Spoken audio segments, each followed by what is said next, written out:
30-ാമത്തെ സങ്കീർത്തനം അതിന് 5-ാമത്തെ വാക്യം. ആ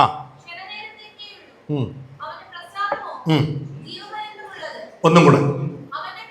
അവന്റെ കോപം ക്ഷണനേരത്തേക്കേ ഉള്ളൂ, അവന്റെ പ്രസാദമോ ജീവപര്യന്തമുള്ളത്. സന്ധിങ്കൽ കരച്ചൽ വന്ന് രാപാർക്കും, ഉഷസ്സിലോ ആനന്ദഘോഷം വരുന്നു. കരങ്ങൾ ഉയർത്തി ശക്തിയോടെ ഒരു ഹല്ലേലൂയ പറഞ്ഞാട്ടെ. വായിച്ച വാക്യത്തിനെ രണ്ടായിട്ട് ഞാൻ തിരിച്ചിട്ട് ആദ്യത്തെ 2 വരിയിൽ നിന്ന് സംസാരിക്കാമെന്ന് ചിന്തിക്കുന്നു. ആദ്യത്തെ 2 വരി, അവന്റെ കോപം ക്ഷണനേരത്തേക്കേ ഉള്ളൂ, അവന്റെ പ്രസാദമോ ജീവപര്യന്തമുള്ളത്. ഒന്നുകൂടെ ശ്രദ്ധിക്കണം. അടുത്ത 2 വരി സമയം ലഭിക്കുമോ എന്ന് എനിക്ക് അറിയില്ല. എന്നാൽ ആദ്യത്തെ 2 വരിയിൽ നിന്ന് കൃത്യമായി സംസാരിക്കാൻ ഒരു വല്ലാത്ത ആത്മപ്രേരണ എനിക്കുണ്ട്. ശ്രദ്ധിച്ചു കേട്ടെ. ഈ സങ്കീർത്തനത്തിന്റെ സാഹചര്യങ്ങൾ നിങ്ങൾ അറിഞ്ഞാൽ ഈ വചനത്തിൽ എന്നോടൊപ്പം കുറച്ചും കൂടെ ആഴത്തിൽ ഇറങ്ങാൻ പറ്റും. ദാവീദ് രാജാവായപ്പോൾ, ശക്തമായ രാഷ്ട്രത്തിന്റെ രാജ്യത്തിന്റെ അധികാരം ലഭിച്ചപ്പോൾ തന്റെ മനസ്സിൽ ഒരു മാനുഷിക ബുദ്ധി ഉദിച്ചു. ജനത്തെ ഒന്ന് എണ്ണി തിട്ടപ്പെടുത്തണം. ജനത്തെ എണ്ണി ദൈവത്തോട് ആലോചന ചോദിക്കാതെ ബുദ്ധിയുടെ പ്രമാണത്താൽ ജനത്തെ എണ്ണാൻ തുനിയുകയും ദാവീദ് ജനത്തെ എണ്ണി. ശ്രദ്ധിച്ചു കേട്ടോ. ദൈവത്തിന് അത് അനിഷ്ടമായി. ദൈവം രാഷ്ട്രത്തെ സംഹാരമയച്ചു. 70,000-ത്തിലധികം ആൾക്കാർ മഹാമാരി കൊണ്ട് വീണു. തന്റെ തെറ്റു ബോധ്യമായി കൂടപ്പറപ്പ് ശ്രദ്ധിച്ചു കേൾക്കണേ. രാജാവിന്റെ അധികാരത്തിലെത്തിയപ്പോൾ, സിംഹാസനരൂഢനായപ്പോൾ തനിക്ക് എത്രമാത്രം ജനസംഖ്യയുടെ പിന്തുണ ഉണ്ടെന്നറിയാൻ, എത്രമാത്രം പിൻബലമുണ്ടെന്നറിയാൻ, എത്രമാത്രം ജനസംഖ്യയുള്ള രാഷ്ട്രത്തിന്റെ രാജാവാണെന്നറിയാൻ അകത്തു തോന്നിയ അഹങ്കാരത്തിൽ ദൈവഹിതത്തിനെതിരെ ചലിച്ച മാത്രയിൽ ദൈവത്തിന്റെ കരം അവനെതിരായി ഉയർന്നു. ശക്തിയോടെ ഹല്ലേലൂയ പറഞ്ഞാട്ടെ. ദൈവത്തിന്റെ കരം എതിരായി ഉയർന്ന മാത്രയിൽ ദാവീദിന് പിടികിട്ടി. ഇനി ഇതിൽ നിന്ന് മുക്തി നേടാൻ മറ്റു മാർഗമില്ല, അവന്റെ സന്നിധിയിൽ വീഴുക എന്നല്ലാതെ. ഓ ശ്രദ്ധിച്ചേ. ദാവീദ് ചെയ്തത് പണം കൊടുത്ത് ഒർന്നോന്റെ കളം കാശ് കൊടുത്ത് വാങ്ങിച്ചു. ശ്രദ്ധിച്ചു കേട്ടോ. കാശ് കൊടുത്ത് ഒർന്നോന്റെ കളം കാശിന് വാങ്ങി, പണവും അധ്വാനവും ചിലവഴിച്ചൊരു യാഗപീഠം പണിതു, ദൈവത്തെ ആരാധിച്ചു. അങ്ങനെ ഒർന്നോന്റെ കളത്തിൽ ഒരു യാഗപീഠം ഉയർന്നു. എത്ര പേർക്ക് ശക്തിയോടെ ഹല്ലേലൂയ. ദൈവമുഖത്തു നിന്ന് ദൈവപ്രവൃത്തി വെളിപ്പെടാൻ കുറുക്കു വഴിയില്ല കൂടപ്പുറപ്പ്. ഒറ്റ മാർഗമേ ഉള്ളൂ. നെടുമ്പാട് വീടണ്ടെടുത്ത്, മുഴങ്കാലിൽ വീടണ്ടെടുത്ത്, മുട്ടിന്മേൽ വീടണ്ടെടുത്ത് വീഴുകയല്ലാതെ വേറെ പരിഹാരമില്ല.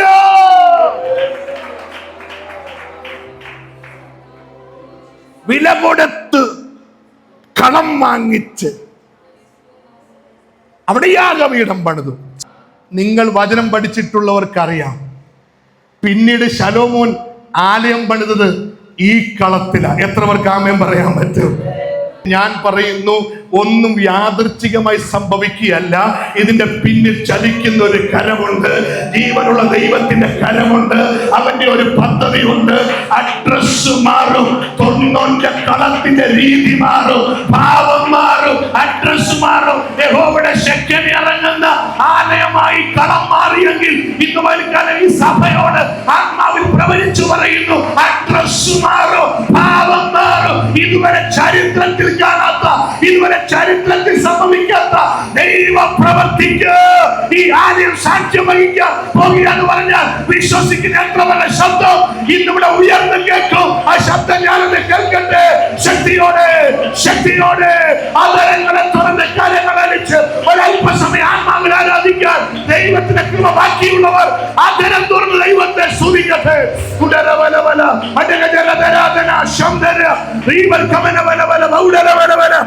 യേശുവിന്റെ നാമത്തിൽ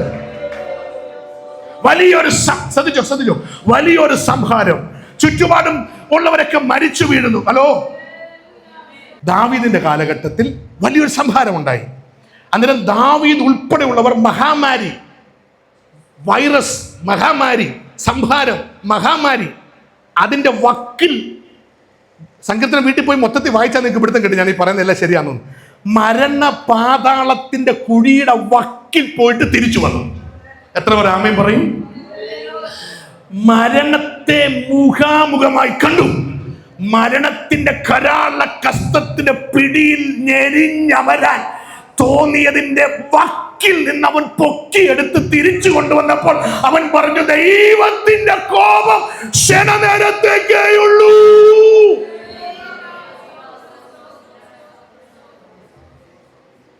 എത്ര പേർ ശക്തിയോട് ഹല്ലേലൂയ പറയാൻ കഴിയും? നിങ്ങൾ ഇങ്ങനെ ഇരിക്കുന്ന ഇരിപ്പൊന്ന് മാറാൻ, നിങ്ങൾ ഇന്നലെ മരിച്ചു പോകേണ്ടതായിരുന്നു. നിങ്ങൾക്ക് വന്ന മൂക്കിപ്പനി വന്ന പലരും ഇന്ന് ഭൂമിയിലില്ല. നിങ്ങൾക്ക് വന്ന പ്രശ്നം വന്നവർ ഇന്ന് ഭൂമിയിലില്ലെന്ന് ഓർത്താൽ നിങ്ങൾക്ക് ഉറപ്പാണ് ഇരിക്കാൻ പറ്റാതെ ദൈവത്തെ ആരാധിക്കാം. എന്നെ എല്ലാവരും ശ്രദ്ധിച്ചേ. കുഞ്ഞുങ്ങളെ ശ്രദ്ധിക്കുന്നുണ്ടോ? എല്ലാ കുഞ്ഞുങ്ങളും. ഈ മുഖത്തെ മുഖക്കുരു വന്നാൽ 2 വിരൽ കൊണ്ട് ഞെക്കിയാൽ മതി. അതുപോലൊരു കുരു മുതുകത്ത് വന്നാലോ രാത്രി ഉറക്കം അത്ര സുഖമാകത്തില്ല. അതുപോലൊരു കുരു വയറ്റിനകത്ത് വന്നാലോ എൻഡോസ്കോപ്പി ചെയ്യേണ്ടി വരും. ചിരിക്കൂട്ടൊരു വലിയ മുഴ കുരു എവിടെങ്കിലും ശരീരത്ത് വന്നാലോ ബയോപ്സി ചെയ്യേണ്ടി വരും. പിന്നെ എൻ്റെ പൊന്നച്ചായ അമ്മാമ്മ ഇങ്ങനെ ഇരിക്കത്തില്ല. നിന്നെ ആ ഗതിയിൽ വിടാതെ ഇവിടെ കൊണ്ട് ഇരുത്തിയെങ്കിൽ പരപ്രേരണ കൂടാതെ ദൈവത്തെ ആരാധിക്കണം.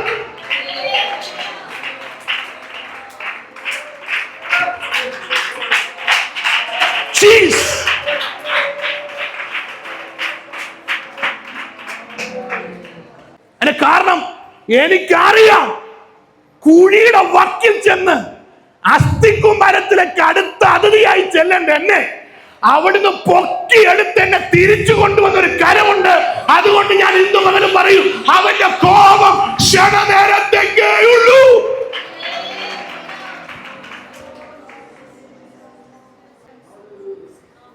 അടങ്ങിയിരിക്കാൻ പറ്റില്ല.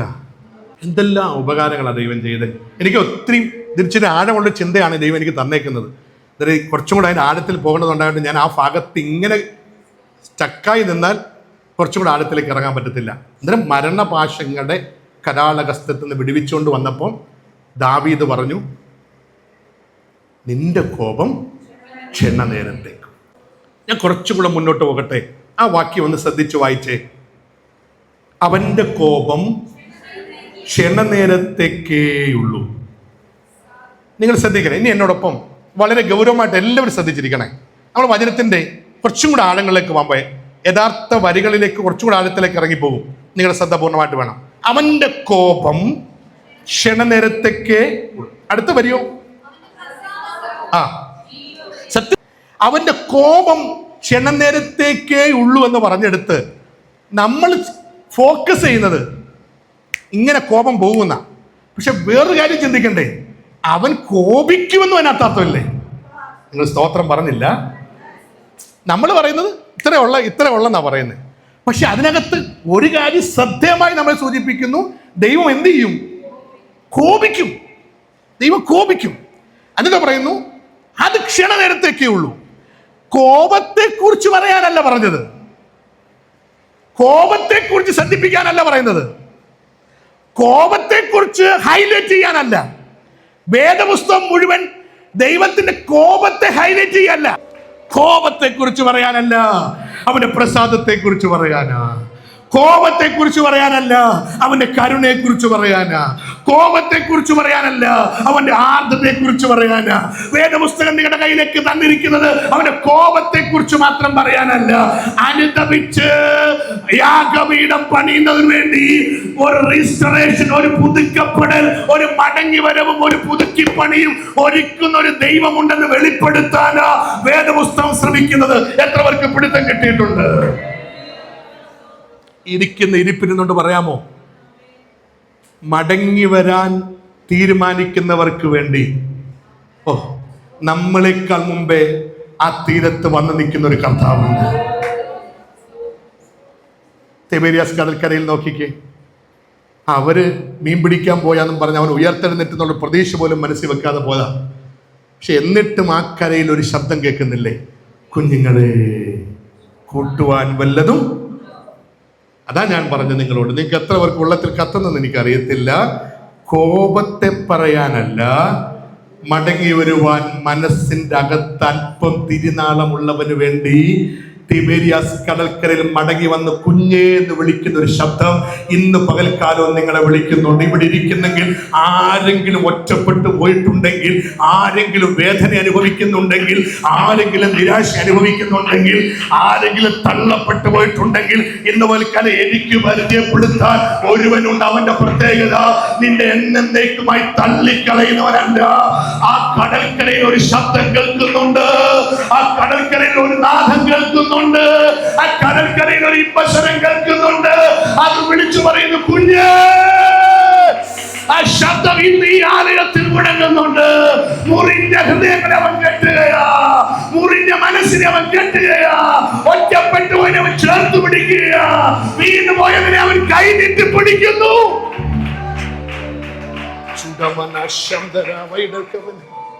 അവന്റെ കോപം ജനനേരത്തേക്ക് പറഞ്ഞേ, അവന്റെ കോപം. അടുത്തതോ, അവന്റെ പ്രസാദമോ ജീവപര്യന്തം. ഇനി നിങ്ങളെല്ലാരും ഒന്നും കൂടെ എന്നെ ശ്രദ്ധിക്കണേ. അവിടെ ഈ പദമില്ല ദൈവമക്കളെ. ജീവപര്യന്തം എന്ന് പറഞ്ഞൊരു പദമല്ല അവിടെ വരേണ്ടത്. അവന്റെ പ്രസാദമോ ജീവപര്യന്തം എന്ന പദം എന്നൊരു പദമേ അവിടെ വരേണ്ടതല്ല. ഹീബ്രു മലയാളിവൽക്കരിച്ചാൽ ആ ഒരു പദത്തിന് അവിടെ സ്ഥാനമില്ല. അങ്ങനെ വന്നാൽ അതിനൊരു പ്രശ്നമുണ്ട്. ശ്രദ്ധിച്ചോ, ആ പ്രശ്നം ഏതാ? നിന്നോട് ഒരിക്കൽ അവന് പ്രസാദം തോന്നിയാൽ നീ ചാകുന്നവേരെ പിന്നെ അവൻ മാറ്റത്തില്ല എന്നൊരു വല്ലാത്ത ചിന്ത നമ്മളെ ബാധിക്കാൻ സാധ്യതയുണ്ട്. അങ്ങനെ ഒരു ആശയം ആ വാക്യത്തിലേ ഇല്ല. എത്ര പേർ ആമേൻ പറയും? എനിക്ക് മനസ്സിലായില്ലെങ്കിൽ ഒന്നുകൂടെ പറയുന്നു. അവിടെ ഇങ്ങനൊരു വാക്യമില്ല. ജീവപര്യന്തം എന്ന് പറഞ്ഞാൽ ജീവ പ്ലസ് പര്യന്തം, ജീവ അവസാനം വരെ ദൈവത്തിന്റെ പ്രസാദം നിൽക്കുമെന്നാണ് ഒരു ചിന്ത. അങ്ങനെ ഒരു ചിന്ത അവിടെ ഇല്ല. അവിടെ പറഞ്ഞിരിക്കുന്നത് ദൈവത്തിന്റെ പ്രസാദത്തിന് ജീവനുണ്ടെന്നാണ് വരേണ്ടത്. എത്ര പേർക്ക് മനസ്സിലായി? അതിന്റെ ദോഷവും ഞാൻ പറഞ്ഞു. നമുക്ക് വല്ലാത്ത തെറ്റിദ്ധാരണ വരും. ഒരിക്കൽ സ്നാനപ്പെട്ട്, ഒരിക്കൽ രക്ഷിക്കപ്പെട്ട്, ഒരിക്കൽ മാനസാന്തരപ്പെട്ട് സഭയെ വന്ന് ഇതിന്റെ ഏതെങ്കിലും മൂലയ്ക്കൊന്ന് ഇരുന്നേച്ച് പോയാൽ അവസാനം വരെ പുള്ളി നമ്മളെ പരിപാടികളെല്ലാം ഏറ്റെടുത്തോളും. പിന്നെ അങ്ങനെ ഒരു സാധനം ഇല്ല. കാര്യം ഇതുവരെ എല്ലാവരും കേൾക്കുന്നത് അവസാനം വരെ പുള്ളി എന്ത് കുരുത്തക്കേട് കാണിച്ചാലും, എന്ത് കൊനിഷ്ഠ കാണിച്ചാലും, എന്ത് കുത്തിത്തിരിപ്പ് കാണിച്ചാലും, എന്ത് മുട കാണിച്ചാലും പിന്നെ പുള്ളി ചുമന്നുകൊണ്ട് നടക്കുമെന്ന്. അതൊക്കെ ഈ ഉപദേശിമാർ വെറുതെ പറ്റിക്കാൻ പറയുന്ന. അങ്ങനെ ഒരു പരിപാടിയില്ലെന്ന്. എല്ലാം കാണിച്ചു കൂട്ടിയിട്ട് നമുക്കിങ്ങനെ ദൈവത്തിന്റെ പേരിൽ നടക്കാൻ, അത് ഉപദേശിയായാലും സെന്റർ ആയാലും ഏത് വലിയവനായാലും ഏത് കാശുകാരനായാലും ഏതൊരുത്തനായാലും ഇതിനകത്ത് വേലത്തരം ദൈവം വെച്ചിട്ടില്ല. ദൈവത്തിന്റെ പ്രസാദത്തിന്, ദൈവത്തിന്റെ കൃപയ്ക്ക് ജീവനുണ്ടെന്നേ വാക്കുള്ളൂ. ഒരിക്കൽ സാധനം പ്രസാദം കിട്ടിയാൽ അവസാനം വരെ എന്ത് കാണിച്ചാലും അത് കൂടിയിരിക്കുമെങ്കിൽ പിന്നെ എന്ത് കാണിച്ചു കൂട്ടി ഇങ്ങനെ അങ്ങ് പോയാൽ പോരെ. സ്തോത്രം പറഞ്ഞുകൊണ്ടിരിക്കണം എല്ലാവരും. ദൈവത്തിന്റെ പ്രസാദം ഉണ്ട് എല്ലാവർക്കും. ദൈവത്തിന്റെ പ്രസാദം ഒരിക്കൽ കിട്ടിയിട്ട് ആ പ്രസാദം മൊത്തം ആയുസ് വരെ നമ്മൾ എന്തും കാണിച്ച് എന്തും കാട്ടിക്കൂട്ടി അസൂയ, കുശുമ്പ്, കുന്നായ്മ, അടി, വഴക്ക്, തല്ലിപ്പിരിപ്പ്, കുത്തിത്തിരിപ്പ്, അയലുമാന്ത്, വസ്തുമാന്ത്, ഹലോ, എല്ലാ പണിയും വെട്ടിനും തട്ടിനും മുട്ടിനും എല്ലാം കാണിച്ചിട്ട് വൈകിട്ട് കുത്തിയിരുന്ന് കർത്താവെ വാക്കിലും പ്രവൃത്തിയിലും ചിന്തയിലും നോട്ടത്തിലും കൊടുക്കണം, വാങ്ങലും എന്നോട് ക്ഷമിക്കണമെന്ന് പറഞ്ഞാൽ ക്ഷമിക്കാൻ വാർദ്ധക്യം ബാധിച്ച പൊട്ട ദൈവത്തെ അല്ല നീ വിളിക്കുന്നത്. അങ്ങനെ ഒരു വാക്യം തന്നെ തെളിയിച്ചിട്ടേ ഈ പ്രസംഗം അവസാനിക്കൂ.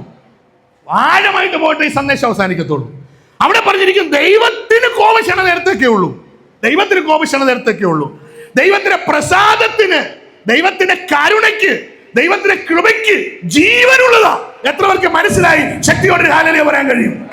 അത് നിങ്ങൾ മനസ്സിലായി? അത് ദൈവത്തിന്റെ കൃപയുടെ ക്വാളിറ്റി പറയുക. ഇത് രണ്ടും ദൈവത്തിന്റെ സ്വഭാവമാ. ഏതാ? കോപം.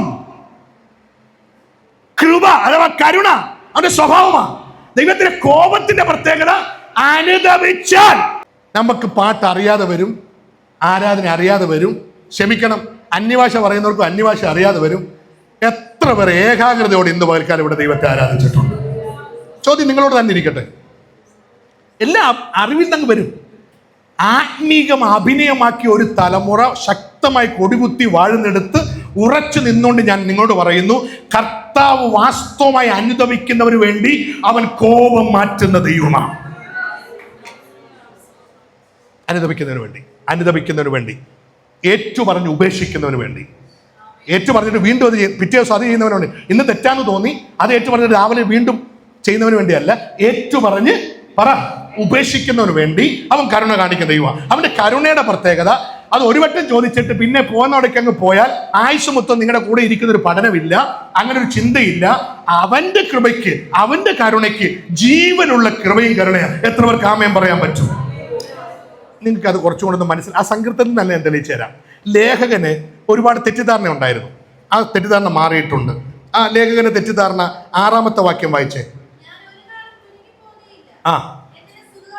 ഒന്നുകൂടെ ശബ്ദം ഉയർത്തി വായിച്ചേ. ഞാൻ ഒരു നാളും കുലുങ്ങിപ്പോകയില്ല എന്ന്.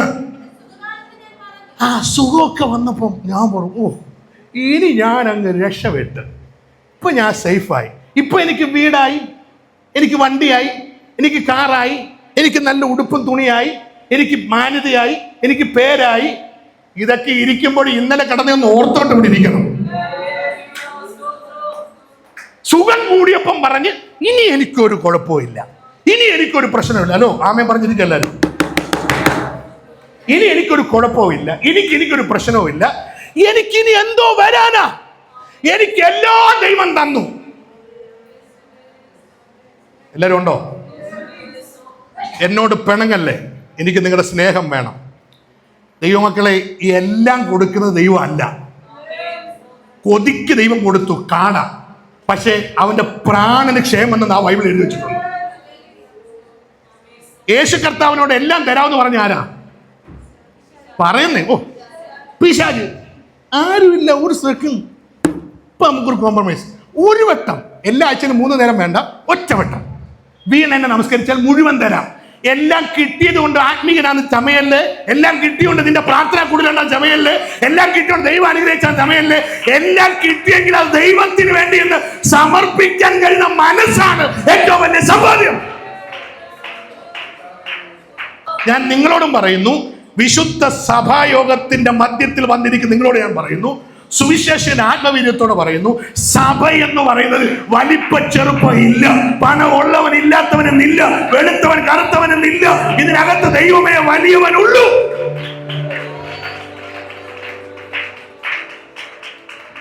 തോന്നി ഞാൻ പറഞ്ഞല്ലേ, എന്റെ ജോലി വചനം പ്രസംഗിക്കുക, സമയത്തും അസമയത്തും ഒരുങ്ങിയിരിക്കുക, സുവിശേഷന്മാർ ചെയ്യേണ്ട കാര്യമാണ്.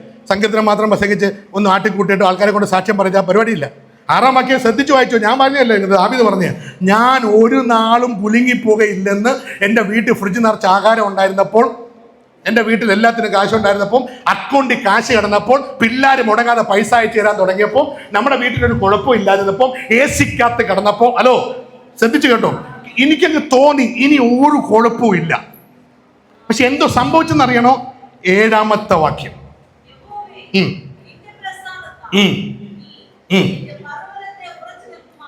അടുത്തത്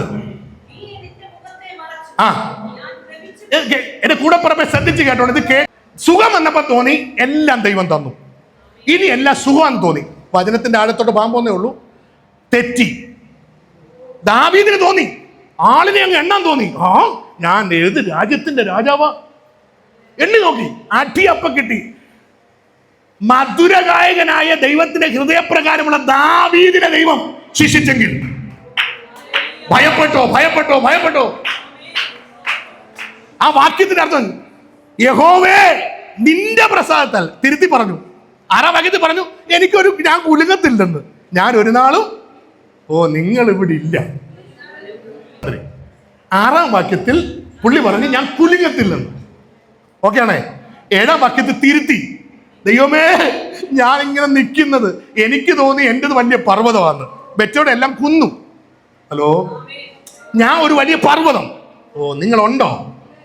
എനിക്ക് തോന്നി ഞാൻ വലിയ പർവ്വതമാണ്, മറ്റേതെല്ലാം ചെറിയ കുന്നുകളാണ്. എനിക്ക് തോന്നി ഞാൻ ഇനി കുലുങ്ങത്തില്ലെന്ന്. 7-ാം വാക്യത്തിൽ പറഞ്ഞു, യഹോവേ എന്റെ പർവ്വതം നിൽക്കുന്നത് എന്റെ മിടുക്കിനാലല്ല, നിന്റെ പ്രസാദത്താലോ. ഈ തിരിച്ചറിവാണ് ക്രിസ്ത്യാനിറ്റി. ശരിയാ, മുണ്ട് മുറുക്കി ഉടുത്തും പട്ടിണി കിടന്നും ഉപവാസിച്ചും പ്രാർത്ഥിച്ചും സഭയ്ക്കകത്ത് വന്ന് ഇറങ്ങാതെ ഇതിനകത്ത് കിടന്നും അനുദപിച്ചും കരഞ്ഞും വിളിച്ചും ദൈവം നമ്മെ അനുഗ്രഹിച്ചു. വേണം, അനുഗ്രഹിക്കണം, ഇനി അനുഗ്രഹിക്കണം. പക്ഷെ അനുഗ്രഹിച്ച് ദൈവമാണെന്ന് മറക്കരുത്.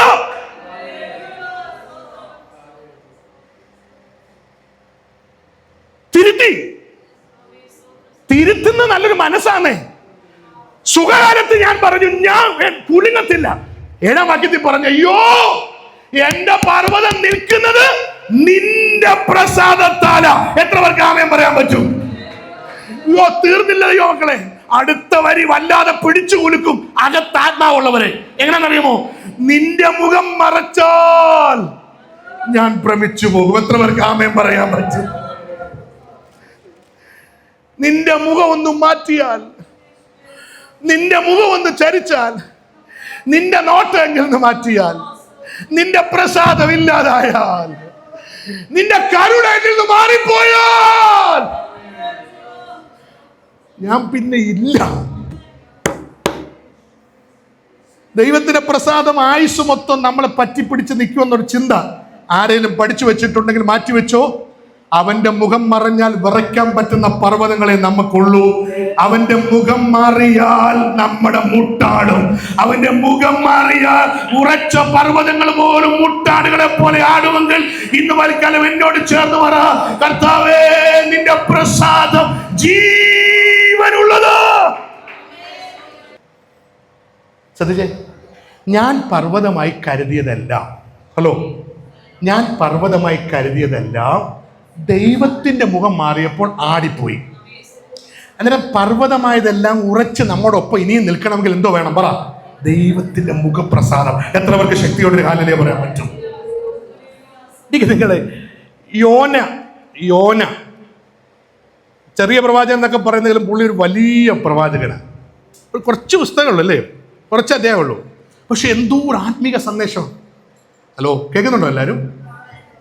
യോന ഒരു വലിയ പ്രവാചകനാണ്, ശക്തനായ പ്രവാചകൻ, എന്നെ ഒരുപാട് ചിന്തിപ്പിച്ചൊരു പ്രവാചകൻ.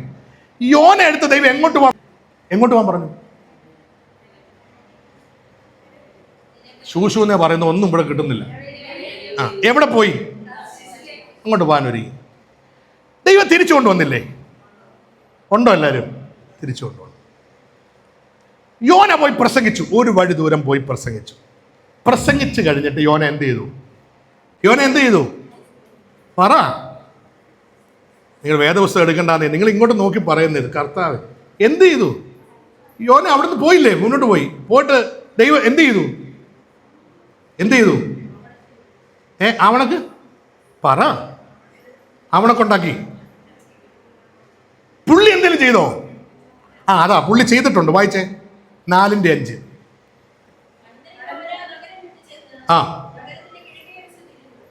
കിഴക്ക് നഗരം വിട്ടങ്ങ് പോയി. എന്നിട്ട് കിഴക്ക് വശത്ത് പോയി ഇരുന്നിട്ടോ ആ പുള്ളി വീടുണ്ടാക്കിയെന്ന്. നമ്മൾ ശ്രദ്ധിക്കാതെ, നമ്മൾ ആവണക്കി ശ്രദ്ധിക്കുന്നുണ്ട്, ഈ കുടിൽ ശ്രദ്ധിച്ചിട്ടില്ല ഇന്നേവരെ. പുള്ളി പോയിട്ടൊരു വീടുണ്ടാക്കി. പുള്ളി പ്രവചിച്ചോ? പ്രസംഗിച്ചോ?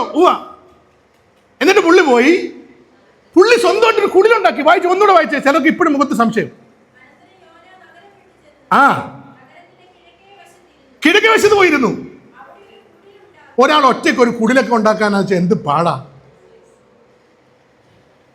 പുള്ളി കുടിലുണ്ടാക്കി. ഇനി അടുത്ത ശ്രദ്ധിച്ച് വായിച്ചു.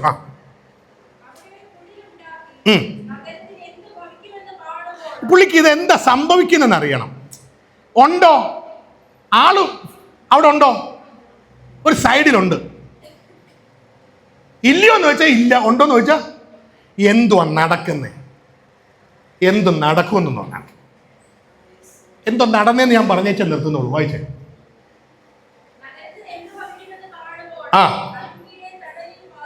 എന്നിട്ട് കുടില് കെട്ടിയപ്പോൾ എന്തോ കിട്ടി? തണല് കിട്ടി. നിങ്ങൾ മനസ്സിലാക്കാൻ വേണ്ടി ഞാൻ ചോദിക്കുന്നത്, അല്ലാതെ എനിക്ക് ഇതങ്ങ് പറഞ്ഞു വിടാൻ ഞാൻ 3-4 വട്ടം വായിക്കാത്ത ഒരു കാര്യം പ്രസംഗിക്കാൻ കയറത്തില്ല. പുള്ളി ഒരു കുടിലുണ്ടാക്കി. കുടില് തണലുണ്ടോ ഇല്ലയോ? ഉണ്ട്. പിന്നെ അടുത്തത് ദൈവം എന്തിനാണ് ആവണക്ക് കൊടുത്തത്? വായിച്ചേ.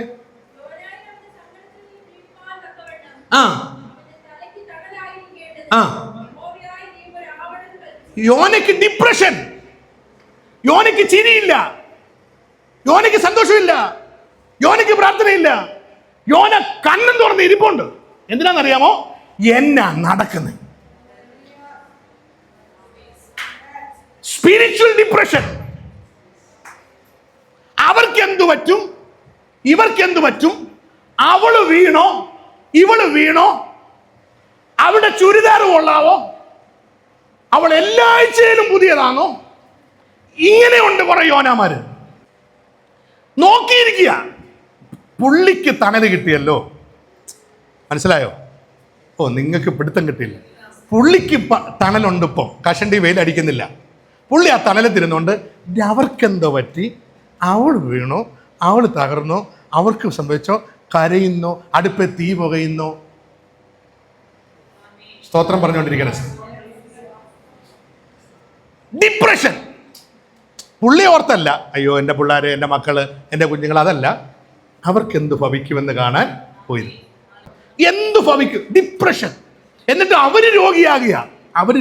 കാര്യം ഇങ്ങനെ ആവശ്യമില്ലാത്ത ടെൻഷൻ അടിച്ചുകൊണ്ടിരുന്ന ആരാ രോഗിയാകാത്ത?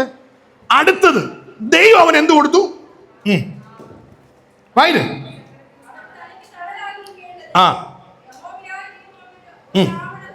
അതിന് വീട് പണിതപ്പോൾ ഒരു തണലായിരുന്നു. പക്ഷെ അത് പോരാ. അതിന് മീതെ, അങ്ങനെ പദമുണ്ടോ?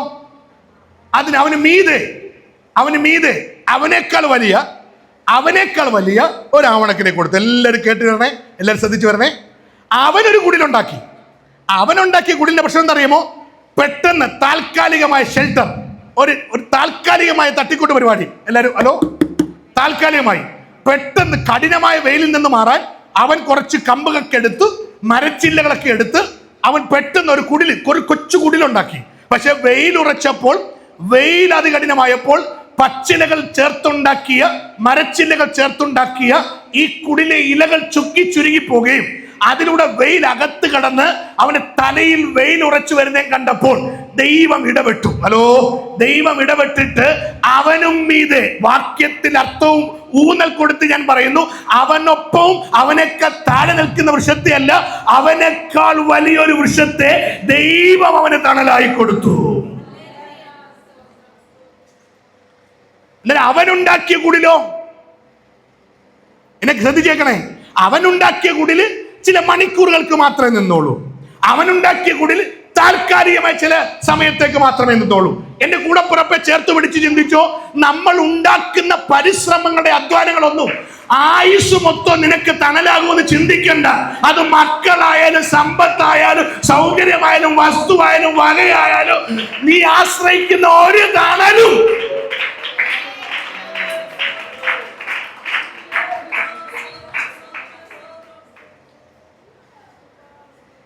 ഞാൻ ചിലപ്പോൾ പറയും, മക്കളിൽ പോലും അമിതമായി നമ്മൾ പുകഴരുത്.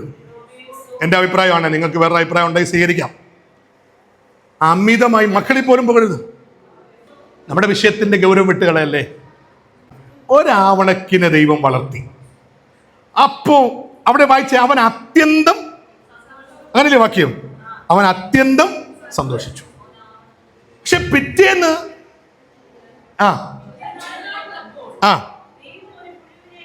ദൈവം ഒരു പുഴുവിനെ കൽപ്പിച്ചാക്കി. ആവണക്ക് കൽപ്പിച്ചുണ്ടാക്കി, ഇത് കൽപ്പിച്ച് ആക്കി. എനിക്ക് അവിടെ നിന്നെല്ലാം പ്രസംഗിക്കാനുള്ള ആവേശം മനസ്സിലുണ്ട്. എന്നാലും എന്റെ വിഷയം വിട്ടുപോകാതിരിക്കാൻ. മറ്റേത് കൽപ്പിച്ചുണ്ടാക്കി, ഇതിനെ കൽപ്പിച്ചാക്കി. പുഴുവിനോട് പറഞ്ഞ് ഹലോ ചെല്ലാൻ പറഞ്ഞു വിട്ടു. നിങ്ങളോട് പറയുന്നു, നമുക്ക് മീതെ ഉയർന്ന മുഴുവൻ, നമ്മൾ ഉണ്ടാക്കി വെക്കുന്ന മുഴുവൻ തണലും പരിശ്രമങ്ങളും ഒറ്റ വെയിൽ കൊണ്ട് വാടിപ്പോകും. നിങ്ങൾക്കറിയാമോ, നഗ്നരെന്ന് കണ്ടു. ദൈവം വരുന്നതിന് മുമ്പേ അവരൊരു പരിഹാരം കണ്ടു. അതാണല്ലോ നമ്മുടെ മനുഷ്യന്റെ പ്രത്യേകത. അവര് പച്ച അത്തിയില പിച്ചി എടുത്ത് കൊച്ചു തുന്നിച്ചേർത്ത് കൊച്ചരയാടെ ഉണ്ടാക്കി. ഉച്ചയ്ക്ക് വെയിൽ ഉറച്ചപ്പോൾ അത് ചുക്കി ചുരുങ്ങിപ്പോയി. എന്നിട്ട് ഉച്ചവരെ നിന്റെ പരിശ്രമം നിൽക്കും. ഉച്ചവരെ നിനക്ക് മറച്ചു പിടിക്കാൻ പറ്റും. ഉച്ചവരെ നിനക്ക് അധ്വാനത്തിൽ നിനക്ക് നേട്ടം പറ്റും. അത് കഴിഞ്ഞാൽ ഉച്ചയിൽ വെയിലുറയ്ക്കുന്ന സമയത്ത് കരിഞ്ഞു പോകാൻ കഴിയുന്നത് മുഴുവൻ ഈ ഭൂമി നിനക്ക് തന്നിട്ടുള്ളൂ. പക്ഷെ ദൈവം തരുന്നത് അതല്ല എന്ന് പറഞ്ഞാൽ എത്ര പേർക്ക് ദൈവത്തിന് മഹത്വം കൊടുക്കാൻ കഴിയും? ആവണക്കിനെ ഒരു പുഴുവിനെ വിട്ടു, അല്ലേ? പുഴുവിനെ കൽപ്പിച്ചാക്കി. പുഴു എന്ത് ചെയ്തു? കുത്തിക്കളഞ്ഞു. അതെന്ത് ചെയ്തു? സൂര്യൻ ഉദിക്കുന്നതിന് മുമ്പേ ഒരു പുഴു വന്നു. ആ പുഴു എന്ത് ചെയ്തു? ആവണക്കിനെ കുത്തിക്കളഞ്ഞു. ആവണക്ക് അവിടെ ഉണ്ടോ? ആവണക്കുണ്ടോ? നിങ്ങൾ ഹലോ, നമ്മുടെ വിഷയം പറയരുത്. ജീവപര്യന്തം ഇല്ലെന്ന് പറയാനാ വരുന്നത്. ദൈവം തന്നതെല്ലാം, അത് വീടായാലും പണമായാലും വസ്തുവായാലും ആരോഗ്യമായാലും സമ്പത്തായാലും സൗന്ദര്യമായാലും, ഇങ്ങനെ ആയുസ് മണ്ണടിയുന്ന അന്ന് വരെ എൻ്റെ കൂടെ കാണുമെന്ന് ചുമ്മാ ചിന്തിച്ചു വെക്കണ്ട. തന്നവൻ ഒരു ദിവസം ഫുള്ള് വേണ്ട തിരിച്ചെടുക്കാൻ. നമ്മുടെ കയ്യിലുണ്ടെന്ന് പറയുന്നതെല്ലാം ഒരു ഹോസ്പിറ്റലിൽ അഡ്മിറ്റ് ആയാൽ തികയാതെ വരുന്ന സാധനങ്ങളേ ഉള്ളൂ. എത്ര പേർക്ക് ദൈവത്തിന് സ്തോത്രം ചെയ്യാൻ പറ്റും? ശക്തനായ പ്രവാചകനായിട്ടും ദൈവം ഒരു പാഠവും പഠിപ്പിച്ചു. അവൻ വളർത്തിയത് അവൻ തന്നെ എന്ത് ചെയ്തു? തിരിച്ചെടുത്തു. അവൻ വളർത്തിയത്, അവൻ ഉയർത്തിയത് ഒറ്റപ്പുഴു മതി. ഒറ്റപ്പുഴു. ഒരു വലിയ ആവണക്ക് തീർക്കാൻ 100 കണക്കിന് പുഴു ഒന്നിച്ച് അധ്വാനിച്ചെന്ന് വാക്കിയില്ല. ഒരൊറ്റപ്പുഴു പുലർച്ചെ സൂര്യൻ ഉദിച്ചു വരുന്നതിന് മുമ്പേ, സൂര്യൻ വരുന്നതിന് മുമ്പേ പുഴു വന്നു. ഒരൊറ്റ പുഴു അതില്ലാതാക്കി തീർത്തെങ്കിൽ എന്താണ് വചനം നമ്മെ പഠിപ്പിക്കുന്നതെന്നറിയാമോ? ദൈവം തണല് തരും. ദൈവം തണല് തരും. ദൈവം അത്യന്തം സന്തോഷം തരും. എന്റെ സുഖകാലത്ത് ഞാൻ കുലുങ്ങിപ്പോകയില്ല എന്ന് പറഞ്ഞ പോലെ പറയുന്നതിന് പകരം പറ, യഹോവേ നിന്റെ പ്രസാദത്താൽ നീ എന്റെ പർവ്വതത്തെ ഉറച്ചു നിൽക്കുമാറാക്കി.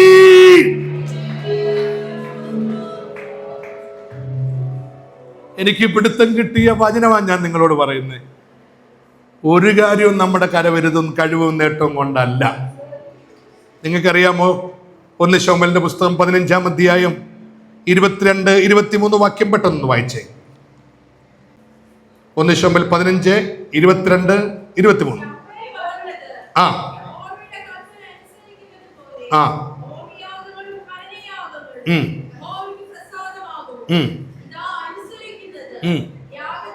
ഒരു സെക്കൻഡ് അവിടെ നിൽക്കണേ. എന്തിനെ കുറിച്ചാ പറയുന്നേ? ആ ആ യഹോവയ്ക്ക് പ്രസാദമാകുമോ? ദൈവത്തിന്റെ പ്രസാദത്തെ കുറിച്ചല്ലേ നമ്മൾ പ്രസംഗിച്ചു വരുന്നേ. ദൈവത്തിന് പ്രസാദമാകുമോ ചോദിക്കുന്ന ശൗലിനെ സംബന്ധിച്ചിടത്തോളം ഒരു സംഭവം ഉണ്ടായി. ദൈവപ്രസാദം നഷ്ടപ്പെടുത്തിയ രാജാവിന്റെ പേരാണ് ശൗൽ. കേൾക്കുന്നുണ്ടോ എല്ലാവരും? ദൈവപ്രസാദം നഷ്ടപ്പെടുത്തിയ രാജാവിന്റെ പേരാണ് ശൗൽ. ശൗല് രാജാവായി കുറച്ച് മുന്നോട്ട് പോയി കഴിഞ്ഞപ്പോൾ ശമൂവേൽ പറഞ്ഞത് മുഴുവനും അനുസരിച്ചില്ല. നിങ്ങൾ ചിന്തിക്കുന്ന കണക്ക് രാത്രി നിങ്ങളുടെ അടുക്കൽ നേരിട്ട് സ്വർഗം തുറന്നൊന്നും വന്ന് കർത്താവ് ഇറങ്ങി നിന്ന് ഇന്നേ വരെ നിങ്ങളോട് പറഞ്ഞിട്ടില്ല. നിങ്ങളോട് പറഞ്ഞിട്ടുള്ള കാലാകാലങ്ങളിൽ ദൈവത്തെ പ്രതികരിച്ച് ഇവിടെ എഴുന്നേറ്റ് നിൽക്കുന്ന ദൈവദാസന്മാരിൽ കൂടാ. അത് നിങ്ങൾ നിഷേധിക്കുന്ന പക്ഷം, അനുസരിക്കാത്ത പക്ഷം, ഈ വാക്യം നിങ്ങളുടെ ഓർമ്മ വെച്ചു. അനുസരിക്കുന്നത് യാഗത്തെക്കാളും ശ്രദ്ധിക്കുന്നത്. 15-ന്റെ 22, 23 പറയുന്നു ദൈവത്തിന്റെ പ്രസാദം എന്താണെന്ന് വെളിപ്പെടുത്തിയിട്ട് 16-ന്റെ 14 വായിച്ചേ. 16-ന്റെ 14 ശമൂവേൽ 16-ന്റെ 14. ആ എന്നാൽ യഹോവയുടെ ആത്മാവ് ആരെ വിട്ടുമാറി? നിങ്ങൾക്ക് പിടുത്തം കിട്ടി? ഞാൻ പറഞ്ഞു വരുന്ന കണക്ട് ആകുന്നുണ്ടോ? ശൗലിന് ദൈവാത്മാവ് വന്നു എന്ന് നിങ്ങൾ നേരത്തെ വായിച്ചിട്ടുണ്ട്. ഞാൻ വാക്കി എടുപ്പിക്കുന്നില്ല. ശൗലിന്മേൽ ദൈവാത്മാവ് വന്നു, തീർന്നോ? ശൗല് പ്രവചിച്ചു. അതിന് ചോദിച്ചു, പ്രവാചക ഗണത്തിൽ ശൗലുവോ? എന്നാൽ ആരും പറയാതെ പോകുന്നൊരു വാക്യം, എന്നാൽ ശൗലിനെ യഹോവയുടെ ആത്മാവ് വിട്ടുമാറി.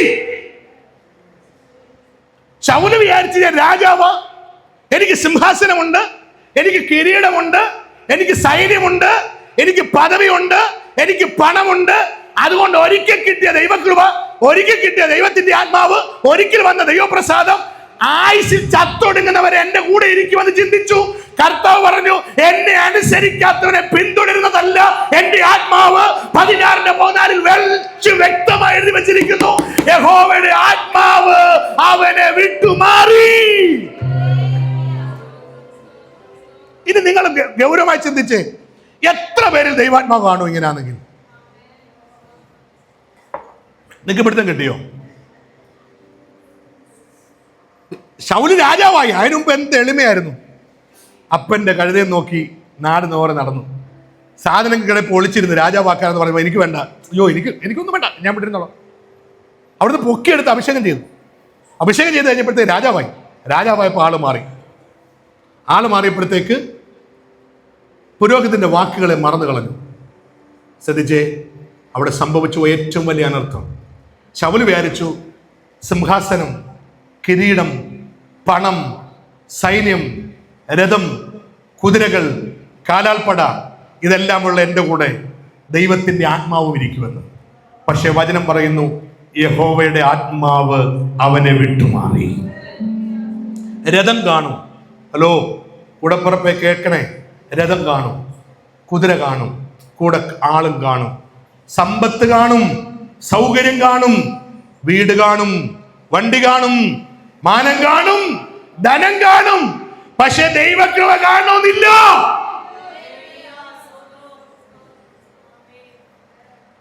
വീണ്ടും ദീർഘവർഷങ്ങൾ രാജ്യത്തെ ആത്മാവില്ലാതെ ഭരിച്ച രാജാവിന്റെ പേരാ ശൗൽ. വീണ്ടും രാജ്യത്തെ ദൈവപ്രസാദമില്ലാതെ ഭരിച്ചവന്റെ പേരാ ശൗല്. എനിക്ക് നിങ്ങളെ പരിചയപ്പെടുത്താൻ ഇതിനോട് ചേർത്ത് വെക്കാൻ പറ്റുന്നൊരു ഭാഗമുണ്ട്. കർത്താവിന്റെ അടുക്കൽ ചെന്നേച്ച് കർത്താവിനോട് പറഞ്ഞു, ഞങ്ങളെ അറിയില്ലേ? ആരാ? ഞങ്ങൾ നിന്റെ നാമത്തിൽ ഭൂതങ്ങളെ പുറത്താക്കി, ഞങ്ങൾ നിന്റെ നാമത്തിൽ രോഗികളെ സൗഖ്യമാക്കി, ഞങ്ങൾ പ്രവചിച്ചു. മുഖം നോക്കാതെ മുഖത്ത് നോക്കി കർത്താവ് മറുപടി പറഞ്ഞു, എനിക്ക് നിങ്ങളെ അറിയില്ല.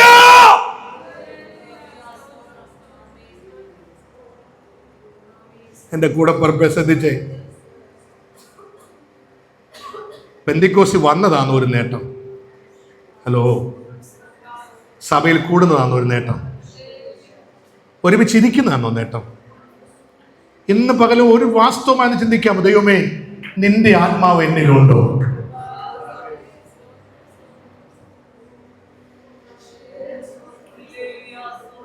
നമുക്ക് ഇല്ലാതെ എനിക്ക് തോന്നുന്നു നമുക്ക് മുന്നോട്ടൊക്കെ പോകാൻ പറ്റും അല്ലേ? 42 വർഷത്തിലധികം ഭരിച്ച ശൗലും ഭൂരിപക്ഷം വർഷവും ആത്മാവില്ലാതെ ഭരിച്ചു. ആത്മാവില്ലാതെ പ്രസംഗിക്കാൻ പറ്റും, ആത്മാവില്ലാതെ പ്രവചിക്കാൻ പറ്റും, ആത്മാവില്ലാതെയും പ്രവചിക്കാൻ പറ്റും, ആത്മാവില്ലാതെ വെളിപ്പാട് കാണാൻ പറ്റും, ആത്മാവില്ലാതെ അന്യഭാഷ പറയാൻ പറ്റും. ഞാൻ പറഞ്ഞല്ല, നിന്റെ നാമത്തിൽ ഞങ്ങൾ ഭൂതങ്ങളെ പുറത്താക്കി, നിന്റെ നാമത്തിൽ രോഗികളെ സൗഖ്യമാക്കി, നിന്റെ നാമത്തിൽ ഞങ്ങൾ വീര്യം പ്രവർത്തിച്ചു. കർത്താവ് എന്തോ പറഞ്ഞു? ഞാൻ നിങ്ങളെ, എൻ്റെ നാമം പറഞ്ഞവരെല്ലാം എൻ്റെ അടുത്ത് കൂട്ടാൻ പറഞ്ഞില്ല, എനിക്ക് നിങ്ങളെ അറിയില്ല. അന്നേരം എൻ്റെ ചോദ്യം, ഇവർ എന്തിനാലാണ്, ഏത് ആത്മാവിനാലാണ് ഇത് ചെയ്തത്? ഇനി എന്തിനാണ് ഇവരെ അറിയത്തില്ലെന്ന് പറഞ്ഞ് അടുത്ത വരിയിൽ വ്യക്തമാ, അധർമ്മം പ്രവർത്തിക്കുന്നവരെ. എന്താണ് കർത്താവിന്? പ്രവചനമല്ല നോക്കുന്നേ, വെളിപ്പാടല്ല നോക്കുന്നത്. ഇങ്ങനെ കുലുങ്ങി അന്യഭാഷ പറയുന്നത് നോക്കിക്കൊണ്ട് നിന്നെ അറിയാൻ വരുന്നത് കർത്താവല്ല ഇതിനകത്ത് വന്നിരിക്കുന്നത്. കർത്താവ് നോക്കുന്നത് നിന്റെ കയ്യിലെ പ്രവൃത്തി എങ്ങനെ ഉണ്ടെന്നാ, നിന്റെ മനസ്സിലിരിപ്പ് എങ്ങനെ ഉണ്ടെന്നാ, നിന്റെ നിരൂപണം എങ്ങനെ ഉണ്ടെന്നാ, നിന്റെ വ്യക്തിത്വം ക്രിസ്ത്യ ജീവിതത്തിൽ എങ്ങനെ ഉണ്ടെന്നാ അവൻ നോക്കുന്നേ. എത്ര പേർക്ക് ശക്തിയോടെ രാമയം പറയാൻ പറ്റും? മനുഷ്യൻ പുറമേ ഉള്ളത് നോക്കുന്നു. ആണെന്നേ, ഇവിടെ കസേര കിട്ടാൻ, ഇവിടെ കാര്യങ്ങൾ നടക്കാൻ, ഇവിടെ മുൻപിലിരിക്കാൻ, സഭയെ പ്രധാനിയാകാൻ, സംഘടനയെ പ്രധാനിയാകാൻ, സമൂഹത്തിൽ പ്രധാനിയാകാൻ, പദവി ഉണ്ടാകാൻ, എന്തെല്ലാം കാര്യങ്ങൾക്ക് നേട്ടം വരുത്താൻ പറ്റും. പക്ഷെ കർത്താവിന്റെ സന്നിധിയിൽ അവന്റെ മനസ്സ് നിന്നെ അറിയണമെങ്കിൽ നിന്റെ പ്രവൃത്തി നന്നായിരിക്കണോ. പുറം ലോകത്തിന് വിജയികളായവരെ ഒന്നും കർത്താവിന് വിഷയം. ബോംബാസ് ഇവിടങ്ങ് തകർത്ത് തിമിർത്ത് വലിയ പദവിയിലൊക്കെ ഇരുന്നിട്ട് അങ്ങോട്ട് ചെന്നാൽ കർത്താവ് ആദ്യമേ നീ ഇഞ്ഞ് കയറി വാ, ബാക്കി പിന്നാലെ. അവിടെ ഞാൻ ഭയപ്പെടുന്നൊരു കാര്യം, നിങ്ങൾ എന്നെ ശ്രദ്ധിക്കുന്നുണ്ടോയെന്ന് അറിയത്തില്ല, ഞാൻ ഭയപ്പെടുന്നൊരു കാര്യം, എത്രമാത്രം അധികം കൃപ നമ്മൾ അനുഭവിക്കുന്നു അത്രമാത്രം ദൈവത്തെ ഭയപ്പെട്ടുകൊണ്ടിരിക്കണം. ഇവിടുത്തെ എത്രമാത്രം നിങ്ങൾ ദൈവത്തിന് ഔദാര്യം കൈപ്പറ്റിയിട്ടുണ്ടോ അത്രമാത്രം ദൈവത്തെ നിങ്ങൾ ഞാൻ ഭയപ്പെടണം. ന്യായാധിപന്മാരുടെ പുസ്തകം 16:20 ചേർത്ത് വായിച്ചേ. 16:20. ദൈവപ്രസാദം നഷ്ടപ്പെട്ടത് അറിയാതെ പോയൊരു വ്യക്തി അവിടെ കാണാം. പോയത് പുള്ളി അറിഞ്ഞില്ല. ഫെലിസ്ത്യരിത വരുന്ന ശിംശോനോട് പറഞ്ഞു, ഫെലിസ്ത്യരിത വരുന്നെന്ന് പറഞ്ഞു. ഉറക്കമുണർന്നു. ഉണ്ടോ? ആ വരിക്ക് അടിവരെയെങ്കിലും ഇട്ട് വെക്കുക മക്കളെ. യഹോവ തന്നെ വിട്ടു എന്ന് അവൻ എന്ത് ചെയ്തില്ല? അറിഞ്ഞില്ല. ഏറ്റവും ഭയാനകമായൊരു വേർഷനാത്. ഏറ്റവും ഭയാനകമായൊരു വേർഷനാത്. ഏറ്റവും ഭയപ്പെടേണ്ടുന്ന ഒരു അധപ്പതിച്ച സാഹചര്യമാണ്. ദൈവം കൂടെയില്ലെന്ന് അറിയുന്നില്ല. യഹോവ അവനെ വിട്ടുപോയത് അവൻ അറിഞ്ഞില്ല. അവൻ തലേന്ന് ചെയ്തതുപോലെ, മുൻപ് ചെയ്തതുപോലെ, പണ്ട് പലവട്ടം ചെയ്ത പോലെ എക്സ്പീരിയൻസിൽ, പരിചയത്തിൽ അന്നേരം ഒന്ന് കുലുങ്ങി. ഇപ്പൊ കുലുക്കം മാത്രമേ ഉള്ളൂ, ഒന്നും നടക്കുന്നില്ല.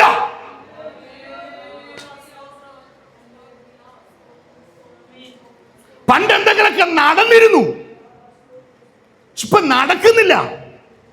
പണ്ട് എന്തെങ്കിലുമൊക്കെ മുട്ടിമേലിരുന്ന് പ്രാർത്ഥിച്ച സംഭവിച്ചിരുന്നു, ഇപ്പൊ സംഭവിക്കുന്നില്ല. പണ്ട് പെന്തിക്കോസ്തുകാർ മുട്ടുമടക്കിയാൽ നാട് വരയ്ക്കുമായിരുന്നു, ഇപ്പൊ സംഭവിക്കുന്നില്ല. പണ്ടൊരു ചെറിയ കൂട്ടം ഒരിടത്ത് ഒരുമിച്ച് ആത്മാവിൽ ആരാധിച്ചാൽ ആ പഞ്ചായത്തിന് പിശാച് വീട് മാറി പോയിട്ടുണ്ട്, ഇപ്പൊ സംഭവിക്കുന്നില്ല. പണ്ട് ദൈവമക്കൾ ഒരുമിച്ച് ആരാധിക്കുന്നിടത്ത് സൗഖ്യം നടന്നിട്ടുണ്ട്, വിടുതൽ നടന്നിട്ടുണ്ട്, അത്ഭുതം നടന്നിട്ടുണ്ട്, ഇപ്പൊ സംഭവിക്കുന്നില്ല. യഹോവ വിട്ടുമാറിയത് അവർ അറിയുന്നില്ല. അകത്ത് കർത്താവുണ്ടെന്ന് ഉറപ്പുവരുത്തണം. നമുക്ക് തട്ടിക്കൂട്ട് പരിപാടിയൊന്നും വേണ്ട. ആത്മാവ് നയിക്കുന്ന പോലെ നടക്കട്ടെന്നേ. ഒരാഴ്ച സങ്കീർത്തനം വായിച്ചില്ലെങ്കിൽ എന്തോ കുഴപ്പം? ചിലർക്ക് ഒരാഴ്ച സങ്കീർത്തനം വായിച്ചില്ല എന്തോ കുഴപ്പം? ഒരാഴ്ച പ്രസംഗം നടക്കാതെ ആരാധന തന്നെ അങ്ങ് നീണ്ടുപോയാൽ കൊള്ളാം. അങ്ങനെ ആത്മാവ് നിയന്ത്രിക്കുന്ന പോലെ നടക്കട്ടെ. ശിംശോൻ അറിഞ്ഞില്ല യഹോവ അവനെ വിട്ടുപോയത് അറിഞ്ഞില്ല. 1 ശമൂവേൽ 2:30. പെട്ടെന്ന് വായിച്ചു. ആ ആ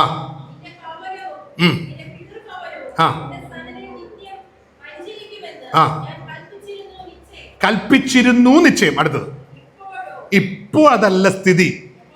ഇപ്പൊ എന്നെ പരിചയിക്കുമെന്ന് ഞാൻ കൽപ്പിച്ചിരുന്നു, ഞാൻ പ്രതീക്ഷിച്ചു, ഞാൻ ആഗ്രഹിച്ചിരുന്നു. നീ എന്നെ മാനിക്കും, നിന്റെ മക്കൾ എന്നെ മാനിക്കും, നിങ്ങൾ എന്നെ ശുശ്രൂഷിക്കും, എന്നെ പരിചയിക്കും എന്ന് ഞാൻ ആഗ്രഹിച്ചിരുന്നു. പക്ഷെ ഇപ്പോഴോ ആ ആ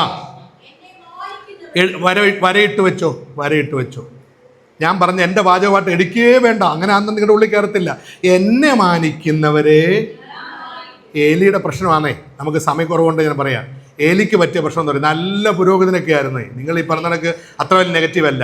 ഏലിക്ക് പറ്റിയ, നമുക്ക് എല്ലാവർക്കും, നമ്മളെല്ലാം രാജകീയ പുരോഗതി വർഗ്ഗമാന്നേ. അത് വായിക്കുമ്പോൾ പാസ്റ്റർമാരെ മാത്രം മനസ്സിൽ കാണണ്ട. ഏലിക്ക് ആദ്യം സഭ, ആലയം, പള്ളി പരിപാടിയാണ്. കുറച്ചുകൂടെ ഒക്കെ പ്രായമായി വന്നപ്പോഴത്തേക്ക് പുള്ളിക്ക് പിള്ളേർ, മക്കൾ, കൊച്ചുമക്കളെന്നായി. ഹലോ, ആദ്യം പള്ളി, സഭ, സുവിശേഷം, ആരാധന, ആത്മീകം, യോഗം പരിപാടിയായിരുന്നു. കുറച്ച് മുമ്പോട്ട് സൗകര്യങ്ങൾ വർദ്ധിച്ചപ്പോൾ പിള്ളേര്, മക്കൾ, കൊച്ചുമക്കൾ, മക്കളുടെ മക്കൾ, തലമുറ ഇങ്ങനെയായി. പിള്ളേർ ഇടയ്ക്കിടയ്ക്ക് പള്ളിയിൽ വരുന്നത് എന്തിനാ? കർത്താവേ, ഇവര് മിണ്ടുന്നില്ല. പിള്ളേരെന്തിനാ ഇടയ്ക്കിടയ്ക്ക് പള്ളി വരുന്നേ? പിള്ളേർ ഇടയ്ക്കിടയ്ക്ക് പള്ളി വരുന്നത് യാഗപീഠത്തിനകത്ത് നല്ല ഒന്നാം തരം ഇറച്ചിയുണ്ട്. ഇവിടുത്തെ പ്രശ്നം മക്കൾ. ഇപ്പൊ മൊത്തം മക്കൾക്ക് വേണ്ടി ജീവിക്കുക. മക്കൾക്ക് വേണ്ടി മാറ്റി വെച്ച്, മക്കൾക്ക് വേണ്ടി മക്കൾ കുത്തിയെടുത്തിട്ട് മക്കൾ തിന്നേച്ച്, മക്കൾ പല്ല് കുത്തിവെച്ച് അപ്പം മിണ്ടിയില്ല. അവസാനം മക്കൾ പടയിലും തീർന്നു, അപ്പൻ തറ വീണ് കഴുത്ത് ഒടിഞ്ഞും തീർന്നു. വാക്യം വായിച്ചത്, ദൈവത്തെ മാനിക്കുന്നവനെ ദൈവം മാനിക്കും. ആ വചനത്തിൽ ചേർത്ത് ഞാൻ പറയട്ടെ, പണ്ട് നമുക്ക് അരി കഴുകിയിടാൻ ഒരുപാട് അരി ഇല്ലായിരുന്നു. ഞാൻ സൺഡേ സ്കൂൾ പഠിപ്പിച്ച കുഞ്ഞുങ്ങളോട് പറഞ്ഞു, പണ്ടത്തെ ആത്മീക യോഗങ്ങളായിരുന്നെങ്കിൽ നിങ്ങൾക്കൊരു വെറും കൈയോടെ ഇവിടെ വരാൻ പറ്റില്ല. വേണ്ട. പഴയ നിയമമായിരുന്നെങ്കിലോ, എനിക്ക് കാശില്ല, അതുകൊണ്ട് എനിക്കൊന്നും കൈയും വീശി വരാമെന്നില്ല. കാശില്ലാത്തവൻ കുറുമ്പ്രാവിനെ കൊണ്ടുവരണം. ചെലവിടാത്തൊരു യാഗമില്ല. ഇന്ന് നമ്മൾ എല്ലാറ്റിനും ചെലവിടും. ചർച്ചിൻ്റെ കാര്യം പറയുമ്പോൾ മാത്രം നമ്മളങ്ങ് പുറകിലോട്ട് പോകും. ഇവിടുത്തെ മാത്രമല്ല, സ്പിരിച്വൽ കാര്യം വരുമ്പോൾ അകത്ത് ഇപ്പോഴും ഒരു ദാരിദ്ര്യം വരുന്നെങ്കിൽ നമുക്ക് എവിടെ സംഭവിച്ചിട്ടുണ്ട്? മൊത്തത്തിൽ വീട്ടിലുള്ള അംഗങ്ങൾക്ക് ഒത്തവണ്ണം അരിയില്ലാഞ്ഞിട്ട് പോലും ഒരു പിടി മാറ്റിവെച്ചു. പിഴുതെടുത്ത ചേനയുടെ മുഴുത്ത സാധനം പള്ളിക്കെന്ന് പറഞ്ഞ് മാറ്റിവെച്ചു. വലിച്ചു പിഴുതെടുത്ത കപ്പയിൽ ആദ്യത്തെ നല്ലത് മാറ്റിവെച്ചു. സൺഡേ സ്കൂളിൽ പോയ കുഞ്ഞുങ്ങളുടെ തലയിൽ കൊട്ടയ്ക്കകത്തോ സഞ്ചിയിലോ വെച്ചുകൊടുത്ത് ആലയത്തിൽ വിട്ട് അത് ഇറക്കി വെച്ച് ഉപദേശി പ്രാർത്ഥിച്ചു. തലയിൽ കൈവച്ച് പ്രാർത്ഥിച്ചിട്ട് അവന്റെ തലയിൽ നിന്ന് മുടിയില്ലാഞ്ഞിട്ടും ഇന്നും ആ അനുഗ്രഹം പോയിട്ടില്ല. എവിടെ കിടക്കും നമ്മുടെ കാഴ്ചപ്പാട്? ഇന്ന് നമ്മൾ എന്തേലും പറയുമ്പോ വേണോ, മാസവും വേണോ, ഉപവാസപ്രാർത്ഥന വേണോ, കാത്തിരിപ്പയോഗം വേണോ, കൺമിഷൻ വേണോ, അത്രയും വേണോ, ആ ചെലവ് വേണോ, വേണം. ഏലിക്ക് പറ്റിയ ദുരന്തം എന്നറിയോ? ആലയത്തിലെ കാര്യത്തിൽ കെയർലെസ് ആയി. എങ്ങനെ ആയിക്കോട്ടെ, അത് കുത്തിയെടുക്കും തിന്നുന്നവൻ അവർ പിന്നെ അവിടെ പ്രസംഗിക്കാൻ പറ്റും. ദൈവം ഒരു വരിയിൽ എഴുതി വെച്ചു, വരയിട്ട് വെച്ചോ, ദൈവത്തെ മാനിക്കുന്നവനെ ദൈവം മാനിക്കും. ശക്തിയോടെ ഹല്ലേലൂയ പറഞ്ഞാട്ടെ. വെളിപ്പാട് പുസ്തകത്തിൽ ഒരു സഭയും കൂടെ പറഞ്ഞിട്ട് ഈ സന്ദേശം പ്രാർത്ഥിച്ച് അവസാനിപ്പിക്കാം. ലവോദിക്ക സഭയുടെ ദൂത് 3-ാം അധ്യായം 5 മുതൽ 17 വരെയുള്ള വാക്യങ്ങൾ വേഗത്തിൽ വായിക്കാം. ആ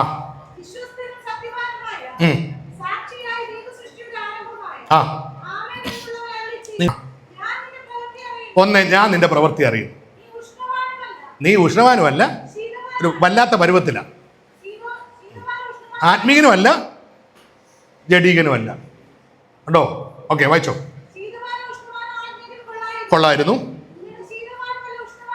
ആ ആ അടുത്തത് ശ്രദ്ധിച്ചോ? സഭ പറയുന്നതാ, സഭ പറയുന്നതാന്നേ. സഭ പറയാ, ഞങ്ങൾ ധനവാൻ, ഞങ്ങൾക്ക് സമ്പന്നതയുണ്ട്, ആ ഞങ്ങൾക്ക് ഒന്നിനും കുറവില്ല. ആ ആ എന്നിട്ട് വാസ്തവം എന്താണെന്നറിയാമോ? നിർഭാഗ്യവാൻ, അരിഷ്ടൻ, ദരിദ്രൻ, കുരുടൻ, നഗ്നൻ. അയ്യോ, എനിക്കത് വായിക്കുമ്പോൾ ഒന്നും കൂടെ വായിച്ചേ. ആ ആ ദരിദ്രൻ കണ്ണു കാണാൻ വയ്യ, കുരുടൻ, ആ നഗ്നൻ, ഉടുപ്പും തുണി ഇല്ലപ്പം. ആ അറിയുന്നില്ലെന്നേ, അവിടെ വരയിടണ്ടേ. ഇത് ഇവൻ അറിയില്ല. ഏതാ ഇവൻ? ദരിദ്രനാണ് ഇവന്. പുള്ളി എന്താ വാദം പറയുന്നേ? ഞങ്ങൾ ഭയങ്കര പ്രാർത്ഥിക്കും, ഞങ്ങൾ ആരാധിക്കും, ഞങ്ങൾക്ക് ഒരു കുഴപ്പമില്ല, ഞങ്ങളുടെ സഭയോ, ഞങ്ങൾക്ക് എന്തോ കുഴപ്പം? ഞങ്ങൾ കുഴപ്പമില്ല. ലവോദിക്ക സഭ പറയാ, ഞങ്ങൾ സമ്പന്നർ. എനിക്ക് മനസ്സിലായ സന്ദേശം, ദൈവം പുറമേ ഉള്ള മോടി അല്ല ദൈവം നോക്കുന്നത്. ഒരു സഭയുടെയും പുറമേ ഉള്ള മോടി അല്ല ദൈവം നോക്കുന്നത്.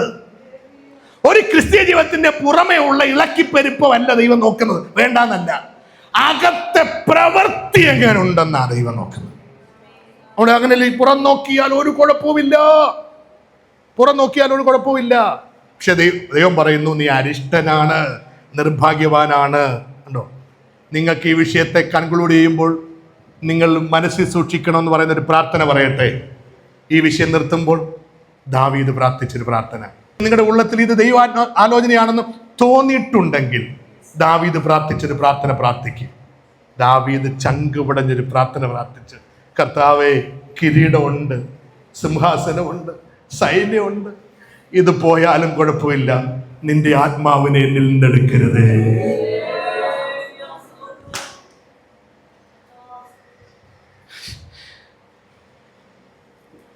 എല്ലാം ഉണ്ട് കർത്താവേ, കിരീടമുണ്ട്, സിംഹാസനമുണ്ട്, ഇതൊക്കെ പോയാലും കുഴപ്പമില്ല. നിങ്ങൾക്കറിയാമോ, സിംഹാസനത്തിൽ നിന്ന് ഒരിക്കൽ പുള്ളി ഇറങ്ങി ഓടേണ്ടി വന്നു മകൻ നിമിത്തം. പിന്നെ തിരിച്ചാ സിംഹാസന ദൈവം കൊണ്ടുവന്നു.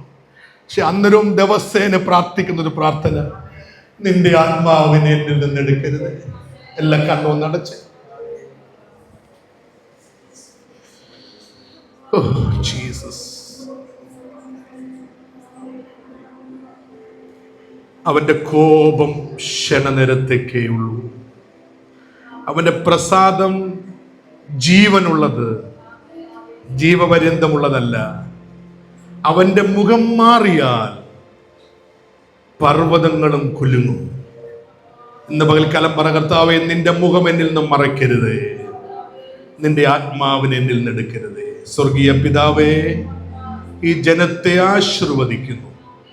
നിന്റെ നാമത്തിനു വേണ്ടി ഞങ്ങൾക്ക് ഒരുമിച്ച് നിലകൊള്ളുവാൻ ഞങ്ങളെ തിരുവചനം നിമിത്തം പ്രാപ്തരാക്കണമേ. മഹത്വം അങ്ങെടുക്കണം യേശുവിൻ നാമത്തിൽ തന്നെ.